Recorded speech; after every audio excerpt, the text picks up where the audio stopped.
नमस्कार, मैं अजय। देखो जी, पूरे देश के अंदर अब वो चाहे चेस की गेम की बैटिंग की बात करूँ, चाहे वो ट्वेंटी-ट्वेंटी मैच की बात करूँ, यानी यह है कि अब देश के जो माहौल है वो ट्वेंटी-ट्वेंटी मैच जैसा देखा जा सकता है। चाहे वो नेता हो, चाहे वो कार्यकर्ता हो, चाहे वो कोई और हो। यानी यह है कि एक अलग ही सुझाट है, चाहे वो किसी मार्केट की हो, चाहे वो आम जन के अंदर की हो। क्योंकि भाजपा की बात करूँ पूरे प्रदेशों के अंदर, चाहे गाँव हो, चाहे धरातल हो, चाहे कहीं भी हो, भाजपा की मोदी की गारंटी दिख रही और मनोहर लाल जी का विश्वास दिख रहा। तो अब लोकसभा चुनाव की आचार संहिता लगने पे है, चाहे आज लगे, चाहे 2 दिन बाद लगे, यानी 10-12 तारीख तक आचार संहिता लगने को बिल्कुल फिट और है और देश उसी तरह पे है, उसी तरह पे चुनाव करने को बिल्कुल तैयार है। लेकिन आज मेरे सीनियर पत्रकार अजय जी और मैं इनसे जानने का काम करूँगा सर, भिवानी की जो सीट है वो पूरे प्रदेश के अंदर एक और सीट मानी जाती है, 90-90 विधानसभा हुए और 10 के 10 लोकसभा के अंदर, क्योंकि 3-3 जिले अगर बात करूँ और लाखों आबादी की बात करूँ और कहीं न कहीं जाति की ऊपर की बात करूँ, तो इस सीट के ऊपर और सीट मानी जाती है। जाति हो, चाहे वो नेता का छवि हो, चाहे वह किसी और की नीति हो। सर नमस्ते। कैसे हैं सर? बहुत बढ़िया। सर, चुनाव की तैयारियाँ हो चुकी, चुनाव का बिगुल बज चुका देश के अंदर से। तो सर, जिस प्रकार से मोदी सरकार की गारंटी आ रही है कि 400 पार की गारंटी है, 473 पार हम करेंगे। जिस प्रकार से 370 धारा तोड़ी तो 370 का नाम ले दिया और 400 दे दिया सर। सर, ये इन बातों में क्या तथ्य मान सकते हैं? क्योंकि जुमलों ऊपर तो नहीं चलते देश सर। देखो, राजनीति के अंदर सभी तरह के पैतरे इस्तेमाल किए जाते हैं। पहली बात तो हमें ये ध्यान में रखनी पड़ेगी। अब क्रिकेट का मैच है, क्रिकेट के मैच में सभी तैयारी करते हैं, दोनों टीमों के खिलाड़ी तैयारी करते हैं। आखिरी दिन आकर जो कप्तान होते हैं वो कोई ना कोई एक शगुफा छोड़ होते हैं। इसी प्रकार भारतीय जनता पार्टी ने एक साइकोलॉजिकली एक पासा फेंका है। आपने एक लड़ाई वोटों की भी लड़नी है, साथ में साइकोलॉजिकल लड़ाई भी लड़नी है। वो आज के जो डिजिटल मीडिया का युग है, जब डिजिटल मीडिया बहुत ज़्यादा स्ट्रांग हो गया, तो ऐसे में जो साइकोलॉजिकल लड़ाई है उसके मायने भी बहुत बढ़ गए हैं। साइकोलॉजिकली अपने जो राइवल है या जो विपक्ष है उसके वोट को नीचे कैसे करना है, जो वोटर है उसको डिमोरलाइज कैसे करना है। अगर 400 सीटें नहीं कहेंगे तो वो डिमोरलाइज कैसे होंगे? मेरे को नहीं लगता कि सच्चाई भारतीय जनता पार्टी को भी पता है भाई सीटें 400 गेन करना बहुत बड़ी बात होती है, बहुत मुश्किल कार्य है। तो उन्होंने ये पासा इसलिए सिर्फ फेंका है कि अपने जो विरोधी हैं, विपक्षी दल हैं या उनके वोटर हैं, उनको डिमोरलाइज करना, ताकि वो चुनाव के अंदर जो खास तौर पर 2-3% दीवार पे बैठे हुआ वोटर है ना, फेंस सीटर कहते हैं जिनको, वो उनकी तरफ कूद जाए। तो ये स्ट्रेटेजी मेरे को भारतीय जनता पार्टी की इसमें दिखाई दे रही है। अच्छा, जिस प्रकार से सर 2019 चुनाव आपको भी याद है सर, मैंने भी कवर किया था सर। तो हरियाणा के जो विधानसभा चुनाव थे उसमें नारा दिया था 75 पार का और प्रत्येक चौराहे को, प्रत्येक शहर को दुल्हन की तरह सजाया था सर, नारों से, झंडों से, तिरंगों से, इस तरह से सर। तो लगता है सर वही जुमला फिर से तैयार हो रहा 24 के अंदर भी सर? देखो, दोनों बातें हैं। एक तो साइकोलॉजिकली अपनों को, दूसरों को डाउन करना। दूसरा, कहीं न कहीं जो सत्ता में बैठा होता है उसको अति उत्साह भी होता है। जो आदमी भी सत्ता में होता है उसको 25-30% अपनी सीटें फालतू दिखाई देती हैं। जबकि हरियाणा में भारतीय जनता पार्टी ने 75 पार का नारा लिया था। मैं आपको एक अंदर की बात बताता हूँ। जब चुनाव नज़दीक आ गया, चुनाव को मुश्किल से 1 हफ्ता रह गया था, नरेंद्र मोदी जी ने, मेरी सूचना है कि अपने सांसदों से पूछा, "भई कितनी सीटें आएँगी तुम्हारी हरियाणा की?" अपने हरियाणा के सांसदों से। तो सांसदों ने कहा, "सर 70-75।" जबकि मोदी जी के पास पूरा डाटा आ चुका था उस टाइम। उन्होंने कहा, "कौन सी दुनिया में रहते हो? तुम 35 सीटों पे मुश्किल से खड़े हो, 30-35 पे। अपना मुगालता निकाल दो।" तो ऐसे वक़्त पे फिर जेजेपी को मजबूत करने की एक मुहिम छेड़ी गई अंदर से। नो डाउट जेजेपी अपने दम पे चुनाव लड़ रही थी। कहीं न कहीं पर्दे के पीछे से उसे भाजपा की फाइनेंशियली, मोरल, हर तरह से, क्योंकि देखो चुनाव के टाइम में कई तरह की सपोर्ट की ज़रूरत पड़ती है। आप हेलीकॉप्टर को कितना इस्तेमाल कर रहे हो, आप रैलियाँ कितनी कर रहे हो, सत्ता पक्ष में हो तो कहीं न कहीं चुनाव आयोग आपको सपोर्ट भी करेगा और वो समर्थन काम आया। उससे क्या हुआ? कांग्रेस 3-4 सीटें जेजेपी से हार गई। और जेजेपी ने कई जगह कांग्रेस का वोट खराब किया, जो उसका भारतीय जनता पार्टी को फायदा हो गया। भाजपा 40 पे पहुंच गई। अगर ये नारा अपना 50 का देते तो फिर तो ये 25 पे रह जाते। जिस प्रकार से कह सकते हैं कि 15 लाख रुपए खाते में आएंगे, 2 करोड़ नौकरी हर साल दी जाएगी, सर ये भी सिर्फ 400 पार वाला भी एक जुमला ही साबित होगा सर भाजपा का। एक्चुअली भारतीय जनता पार्टी ज्यादा साइकोलॉजिकल गेम खेलती है, और नारों में तो पार्टी का विश्वास बहुत ज्यादा ही है। चाहे वो हर चीज नई चीज लाते हैं, फिर एक साल उसके ऊपर चलते हैं, फिर उसको फिर नई चीज को पकड़ते हैं। अब के पिछले चुनाव में कुछ मुद्दे और थे, अब की बार 370 मुद्दा है, मंदिर मुद्दा है, और जो 400 का नारा है, ये नो डाउट पार्टी को साइकोलॉजिकली गेम जरूर दे, फायदा जरूर देगा, और वो दे रहा है साइकोलॉजिकली, और इसीलिए उन्होंने ये पासा फेंका है। सर कह सकते हैं जिस प्रकार से भाजपा पार्टी को नेताओं को पता चल गया कि इस देश के जो साइकोलॉजी खेलने से सीटें मिल जाएंगी, या वास्तव धरातल पे काम चलेगा सर? नहीं, ये तो इस देखो दोनों चीजें हैं, धरातल पर काम करना भी बहुत जरूरी है, और सेकंडली उसके अंदर कहते हैं ना, किसी चीज को श्रृंगार करना, वो भारतीय जनता पार्टी को आ गया है। उन्होंने मतलब कि धरातल का काम भी करना है, और उसको श्रृंगार भी कर रहे हैं उस चीज का, वो प्रचार से, नारों से। क्योंकि भारतीय जनता पार्टी के बारे में तो कहा ही जाता है ना कि प्रचार में दूसरों से कहीं आगे है ये पार्टी। चाहे मीडिया का उनका हिसाब ले लो, चाहे उनके जो नेता हैं उनका बोलने का तरीका ले लो, या उनकी शब्दावली भी जो इस्तेमाल करते हैं, भाषण हैं, उसमें तो दूसरों से आगे हैं ही। तो वो इस चीज का उनको फायदा मिलता है कहीं ना कहीं, तो इसलिए उन्होंने अब नए नारे अब की बार लेके आए हैं। सर जिस प्रकार से 1600 करोड़ पे चंदे की बात उठ रही है सर, रिटर्न बॉन्ड की बात उठ रही है सर, तो लगता है सर भाजपा को कौन हरा पाएगा? क्योंकि 1600 करोड़ की अगर बात कर, चंदे की बात करें सर, तो वो तो ना एसबीआई मान रहा, एसबीआई भी अपने आप को आगे बढ़ाने का काम कर रहा, 3 महीने का टाइम मांग रहा। देखो, इसमें तो कोई शक नहीं है कि एसबीआई की और सरकार की नीयत ठीक नहीं है इस मामले में। उन्होंने एसबीआई ने आज 6 तारीख को उसको इलेक्शन कमीशन को देना था डिटेल, और 13 तारीख को उन्होंने इसको अपनी वेबसाइट पर डालना था। तो दाल में काला तो कहीं है, क्योंकि अगर एसबीआई को नंबर एक तो इतना बड़ा काम नहीं है कि इसको 3 महीने और चाहिए, और ऑलरेडी इसको कई दिन मिल भी चुके हैं। अगर उसको ये लगता था कि हमें और बहुत समय चाहिए, तो वो 4 दिन बाद, 5 दिन बाद इस चीज को कोर्ट में जाके कहते। उन्होंने तो कल कहा है कोर्ट में 2 दिन पहले। और मैं अब भी कह रहा हूँ कि मेरे को नहीं लगता कि चाहे एसबीआई की बलि चढ़े, एसबीआई के अधिकारियों की चढ़ेगी, तो क्या होगा कि दूसरा जो पक्ष है, जो इलेक्ट्रल बॉन्ड का डिटेल मांग रहा है, वो कंटेम्प्ट के लिए कोर्ट में जाएगा। कंटेम्प्ट किसके खिलाफ बनेगी? एसबीआई के अधिकारियों के खिलाफ। तो उसको सरकार ने के लिए कोई दिक्कत नहीं है, उन्होंने 2-3 महीने चुनाव के टपाने हैं किसी तरह से। वो कंटेम्प्ट बने का नोटिस होगा, ये होगा, उनका इलेक्शन टप जाएगा। मेरे को नहीं लगता कि इलेक्शन से पहले किसी प्रकार से भी ये चीजें आपके सामने आएगी, इलेक्ट्रल बॉन्ड की डिटेल वेबसाइट पे दिखाई देगी, ये मुश्किल लगता है। एक सर एक बड़ी गंभीर समस्या है सर, हर पार्टी को लिए, चाहे वो क्षेत्रीय पार्टी हो, चाहे वो सेंटर की पार्टी हो। तो सर जिस प्रकार से आपने देखा हुआ, सुना होगा कि भेड़चाल, इस देश में भेड़चाल का सर एक वो रहा है, ट्रेंड सा रहा है कि अब भाजपा उत्थान पे है, तो सारे नेता, चाहे वो जेजेपी के हों, चाहे वो कांग्रेस के हों, चाहे वो आम आदमी पार्टी को, टूट टूट कर भाजपा की तरफ बढ़ रहे हैं सर। तो सर वो जिस प्रकार से जा रहे हैं, तो सर भाजपा जो कार्यकर्ता मेन है, 25 सालों से तपस्या करा, सर उसका क्या होगा जिस प्रकार से ये देखो, भारत में, हमारे देश में, या हमारा जो समाज है, उसमें भेड़चाल की तो एक टेंडेंसी है। आपने ये कह दिया कि गणेश जी दूध पी रहे हैं तो सारे दूध पिलाने लग जाएंगे। गणेश पूजा कहाँ तो महाराष्ट्र के लोग करते थे, आज उठा के आपके हरियाणा में भी आप गणेश चतुर्थी वाले दिन देखो लोग जुलूस निकाले जा रहे हैं। उनको गणेश जी से कोई मतलब नहीं है। आपके खरक के अंदर एक वो पेड़ था, बोले हाँ, बोले ये भी पेड़ कलिंगा में था, उसमें भी जनता लग गई। अब वो किसी को लग जाए क्रैशर खोलने से बड़ा फायदा है, तो सारे क्रैशर खोल लेंगे। प्रॉपर्टी के दफ्तर खोलने की बात आएगी, प्रॉपर्टी के दफ्तर खोल देंगे। शेयर मार्केट के अंदर पैसा लगाना है, सारे वहीं लगा देंगे। और शेयर मार्केट के अंदर ऐसे लगेगा डाउन जाने लगे हैं, तो घबरा के सारे निकालने लग जाएंगे। तो हमारे भेड़चाल वाली तो एक बीमारी है, हमारे ब्लड में है कहीं ना कहीं, क्योंकि हमें ना ज्यादा रैशनल नहीं है। रैशनल मतलब कि हम हर चीज को नाप तोल नहीं करते हैं, हम लोग भाव में बहते हैं। तो आज किसी ने कह दिया भाई ये मूर्ति पड़ी है, इसका माथा टेक दो, आपकी पथरी ठीक हो जाएगी, सारे हजारों लोग उसका माथा टेकने पहुंच जाएंगे।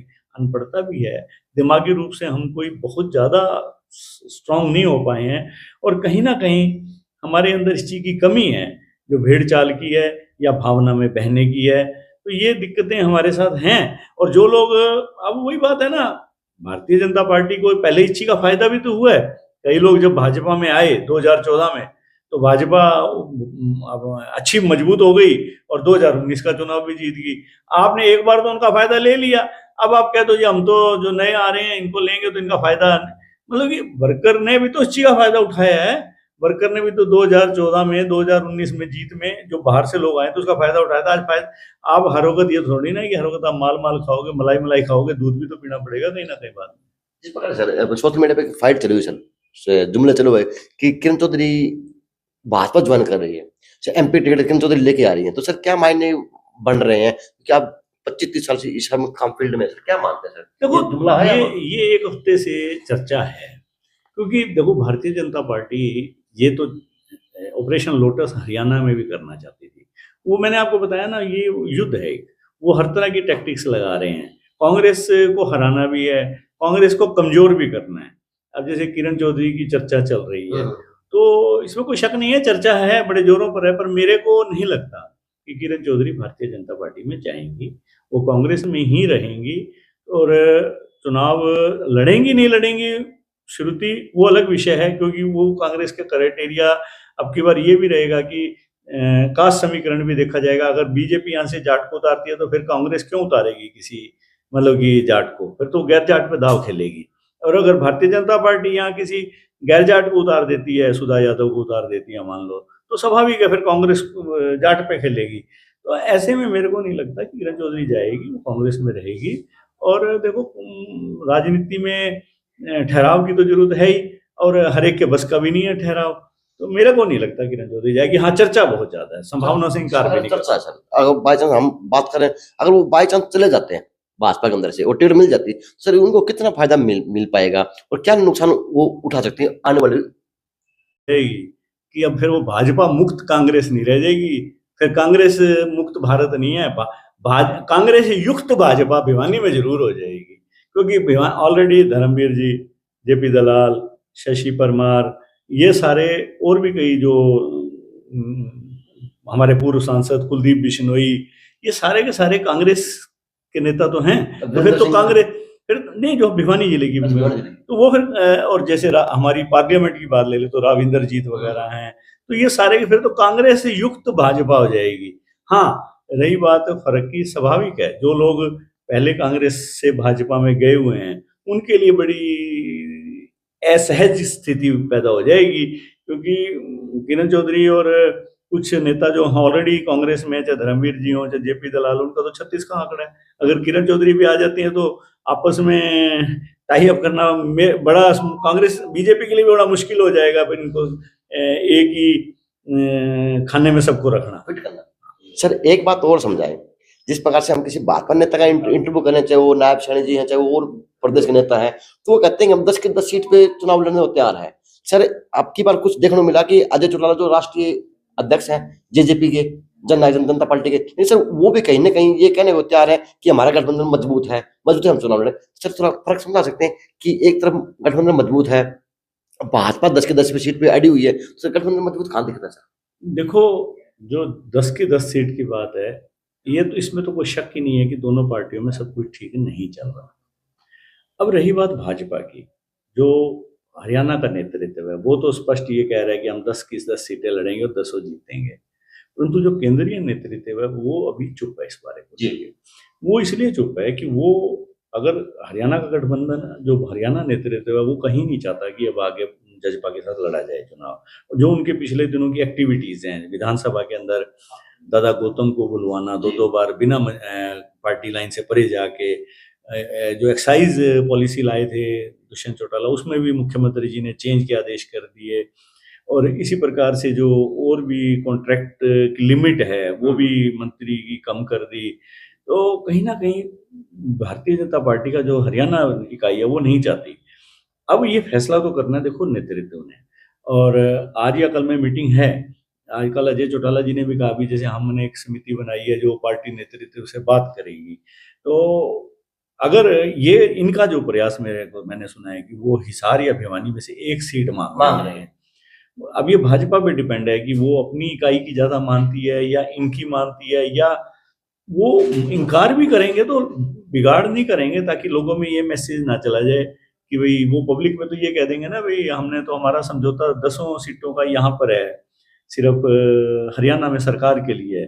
जैसे आम पार्टी और आपकी कांग्रेस ने यूपी में सॉरी पंजाब में समझौता नहीं कर रखा, दिल्ली में हरियाणा में समझौता कर रखा है, तो ये कह देंगे भी ठीक है वो हमारा तो सरकार बनाने के लिए समझौता है, चुनाव तो ना तो हमने पहले लड़ा था ना अब लड़ रहे हैं। ऐसे में पर्दे के पीछे कहीं ना कहीं हाथ मिलाया जाएगा। भारतीय जनता पार्टी दुष्यंत चौटाला की पार्टी को यह समझाएगी कि भाई आप 10 कैंडिडेट खड़े करो और वो हमारे कहने से हमारे हिसाब से खड़े करो, ताकि वो और ज्यादा कांग्रेस को डैमेज करेंगे। अब दुष्यंत चौटाला इसके बदले में क्या बार्गेन कर पाते हैं ये उन पे डिपेंड है। हाँ, उनकी पहली प्राथमिकता ये रहेगी हमें एक सीट जरूर मिले। जेजेपी पार्टी इतनी मजबूत पार्टी मान सकते हैं हरियाणा प्रदेश के अंदर कि 10 के 10 सीटों पे लोकसभा चुनाव लड़ सकती हो?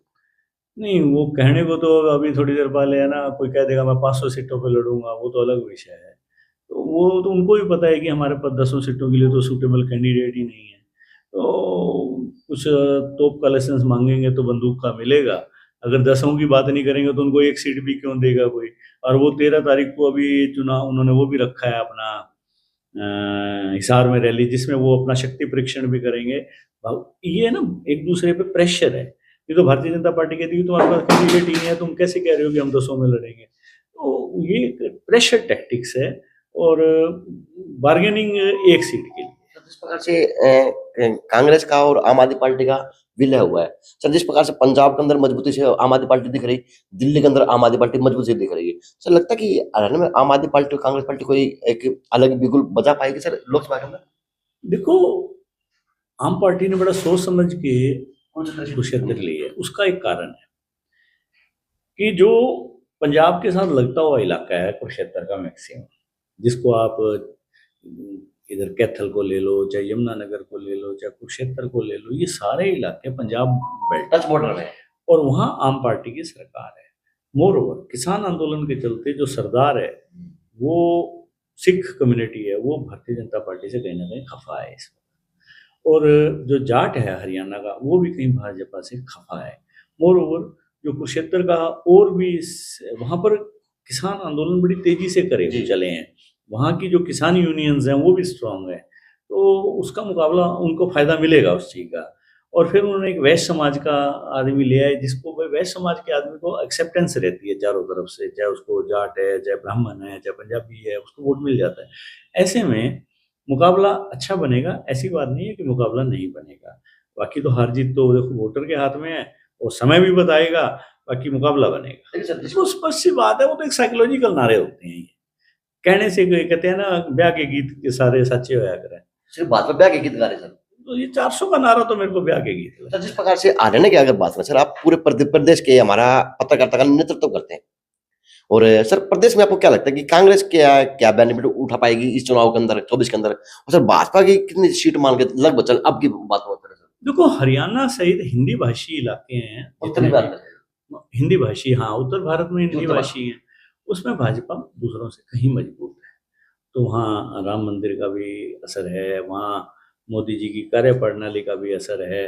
तो स्वाभाविक है कांग्रेस इन जो नॉर्थ इंडिया की सीटें हैं या हिंदी भाषी इलाके में, उसमें कहीं ना कहीं भाजपा से पिछड़ रही है। तो ज़्यादा मेजोरिटी ये सीटें, और प्रचार में भी पिछड़ रही है, ज़्यादा मेजोरिटी में ये सीटें कांग्रेस की बजाय भाजपा को जाएंगी। अब की बार जो हिंदी भाषी प्रदेश है उनको छोड़ के भाजपा दक्षिण भारत के द्वारा थोड़ा रुझान देने को तैयार, वो तो स्वाभाविक है। भाजपा को ये पता है कि भाई नॉर्थ में तो तुम्हारी स्थिति ठीक ठाक है, चाहे आप हरियाणा ले लो, हिमाचल ले लो, चाहे मध्य प्रदेश ले लो, यूपी ले लो, राजस्थान ले लो, गुजरात ले लो, तो वहाँ भाजपा वेल प्लेस्ड है। अब रही बात साउथ की, आपका आंध्रा है, तेलंगाना है, उड़ीसा है, तमिलनाडु है, केरल है, तो इन स्टेट्स में कहीं ना कहीं भाजपा कमजोर है और वहाँ रीजनल पार्टियां भी काफ़ी मजबूत हैं। तो महाराष्ट्र और बिहार में भी कहीं ना कहीं जो गठबंधन है वो ऐसी बात नहीं है, कमजोर नहीं है, आपकी बार मुकाबला दे रहे हैं दे रहे हैं भाजपा। सर। हाँ, सर तो ऐसे में भाजपा का ज्यादा जोर उस साइड है, क्योंकि वहां पर अपने आप को मेंटेन रखना है या फिर बढ़ाना है। अगर बढ़ाएंगे तभी तो 300 से आगे जाएंगे, अगर मेंटेन नहीं कर पाए तो फिर तो 300 से भी नीचे आ जाएंगे। सर जिस प्रकार से हरियाणा के अंदर एक बात चली हुई सर, 6-4 का 7-3 का सर जुमला चला हुआ सोशल मीडिया पे ही कि 3 सीट कांग्रेस की भी आ सकती है, 4 सीट भी आ सकती है एमपी में लोकसभा की। सर ये कुछ जुमला कोई स्टिल हो देखो सकता है ये क्या? नहीं है, ये ऐसा कुछ नहीं है। जब तक टिकटें घोषित नहीं हो जाती, परस्पर कैंडिडेट सामने नहीं आ जाते, तो आप इस तरह का डिवीजन नहीं कर सकते भी कांग्रेस 3 जीतेगी, वो 6 जीतेगी, वो 7 जीतेगी, वो 2 जीतेगी। ये तो एक जस्ट चर्चाएं हैं। असली पता तो लगेगा जब टिकटें बट जाएंगी। और हरियाणा में बड़ा कम्प्लेक्स स्टेट है, छोटा सा है, जातीय समीकरण के हिसाब से टिकटें बटी हैं नहीं बटी हैं, कहाँ कौन सी कास्ट वो कर रही है, तो उसके बाद ही कोई तय कर सकता है कि सच्चाई क्या है। तो सर जिस प्रकार से सर अगर हम हरियाणा सीट की बात करें, लोकसभा की बात करें, 3 जिले आते हैं सर, बंदरगढ़ है, दादरी भिवानी है। सर जिस प्रकार से लगता है कि कांग्रेस पार्टी की क्या तो धारणा देके जा रही, क्या चर्चा चली हुई है सर, किस प्रकार की टिकटों के अंदर बंटवारा देखा जा रहा, और कौन कौन सर अपने आप को तो क्या बोलते उसको कैंडिडेट? कांग्रेस ने अब की बार 2 तरह का तरीका अपना रखा है। जहां तक मेरे को सूचना प्राप्त हुई है कि कांग्रेस एक तो सर्वे पे बहुत डिपेंड कर रही है, जो उन्होंने एक अननोन एजेंसी से सर्वे करवाया है, जो सिर्फ हाईकमान को पता है कि कौन सा उनके पास कैंडिडेट। दूसरा, कांग्रेस ये भी देखेगी कि भारतीय जनता पार्टी का कौन सी कास्ट का कैंडिडेट उतरता है। धर्मवीर जी अगर आते हैं तो स्वाभाविक तौर पर कांग्रेस भिवानी महेंद्र का पार्लियामेंट से किसी अहीर को उतारेगी। रावदान सिंह जैसे चाहे राव बहादुर सिंह है, बहादुर सिंह रावदान सिंह दान है, सिंह। दोनों में से एक को उतारेगी। अगर यहाँ से उधर से अगर सुधा यादव आ जाती हैं, तो स्वाभाविक तौर पर ऐसे में कांग्रेस चाहेगी किसी जाट को उतारे। और उस वक्त अगर कांग्रेस जाट को उतारती है, फिर भारतीय जजपा जो अगर अलग चुनाव लड़ती है, उस पर भी देखना है कि वो किस वहीं से आपको पता लग जाएगा कि अंदर खाते गठजोड़ है क्या नहीं है। अगर वो भी किसी जाट को उतार देते हैं तो समझ जाओ कि फिर अंदर खाते गठजोड़ है। समाज जिस प्रकार से आपने ईर कम्युनिटी का नाम लिया और जाट कम्युनिटी का नाम लिया, सर ये जो वोटों की आबादी जो लगभग इन बराबर की माने जाए सर, ये क्या नहीं, जाट लगभग मेरे हिसाब से 24% है टोटल, मतलब कि ये मान के चलो 4 लाख के 4 लाख के आसपास आसपास है। सर और लोकसभा में और 4-4.5 लाख, और जो अहीर है वो 3-3.5 लाख। तो एग्जैक्ट तो देखो ये एक अंदाजा ही होता है, 3-3.5 लाख है। तो इसलिए ये दोनों मेजर कम्युनिटीज हैं, तो इन पे डिपेंड करेगा कि कैंडिडेट इनमें से किसका उतरता है, उसी पे डिपेंड करेगा कांग्रेस फिर किसको उतारेगी। यानी अब की बार तो भाजपा कैंडिडेट देखे देखा जाएगा। ये मान के चलो कि भारतीय जनता पार्टी आपकी 10 तारीख के आसपास अपनी सीटें निकले। आज एक मीटिंग है, अमित शाह जी और जेपी नड्डा जी, टिकटें तो तय उन्होंने ही करनी है सारी। जो सीईसी होती है वो तो एक मोहर लगाने के लिए होती है। आज दोनों की आज बैठक है, उसमें पूरा वो खाका रखेंगे भी हमने अपना कौन कैंडिडेट बनाना है। तो 8 तारीख को फिर सीईसी की मीटिंग में मोहर लग जाएगी। फिर भी 1-2 दिन कोई अपवाद होगा तो उसको रोक लेंगे। 10-11 के आसपास अपनी लिस्ट को जारी करेंगे, और स्वाभाविक तौर पे कांग्रेस इसके बाद 11-12-13 को कांग्रेस जारी करेगी कि अंदर खाते कांग्रेस ने ये मन बना रखा है। तो कह सकते हैं सर जी, अब की बार हरियाणा की बात करें तो हरियाणा कहीं से भी कहीं कम नहीं देखी जाएगी लोकसभा चुनाव के अंदर कांग्रेस की। नहीं, कांग्रेस मजबूती से लड़ेगी, ऐसी बात नहीं है, परंतु अब डिपेंड करता है कि कैंडिडेट कौन से आते हैं उनके। अगर ढंग से कैंडिडेट उतारेंगे तो वो मुकाबला कर लेंगे और विधानसभा में उन्हें इस चीज का फायदा मिलेगा। अगर वो ढंग से कैंडिडेट नहीं उतारेंगे तो वो भारतीय जनता पार्टी मैनेजमेंट में और कैंडिडेट्स के चयन में कहीं दूसरों से ज्यादा समझदारी से भी काम करती है और मजबूत भी है। अब कांग्रेस कितना इसमें इंटरेस्ट लेती है, कितनी मजबूती दिखाती है, कितनी समझदारी दिखाती है, उन पर सर ये बात तो हम कह सकते हैं।